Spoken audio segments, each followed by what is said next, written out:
Fas'alu ahla adh-dhikri in kuntum la ta'lamun. Bismillahir Rahmanir Rahim. شخص له دين على غيره هل يجوز له أن يوصي بأنه له حق عند الغير. Anauliza ya kwamba ikiwa anadai kwa watu haki zake, je, anaweza kuandika wasia au kuwahusia watu wake wa karibu ya kwamba yeye anamdai fulani?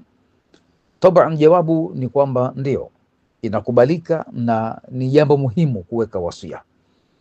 Na katika hadithi ya sahaba Abdullah bin Umar, na ziko hadithi nyingine mfano wa hii, ya kwamba Mtume sallallahu alaihi wasallam amesema, si halali limu'minin, kwa mu'mini yoyote, lahu shay'un yuswi bihi, ambaye anamiliki kitu cha kuweza kuhusia, anacho cha kusema, kuwapa wasia watu wake wa karibu au mtu mwingine yoyote, kisha akabakia kama hivyo bila kutoa wasia huo, lailataini, siku mbili au zaidi ya hapo, asifanye hivyo, illa wasiyatuhu maktubatun inda rasihi, isipokuwa na wasia wake huo awe tayari ameuweka mchagoni mwake, kwa maana ameuandika, upo pahala, au amemwambia mtu kumtamkia, mimi namdai fulani au nadaiwa na fulani kitu fulani chenye thamani kadhaa au kitu aina fulani.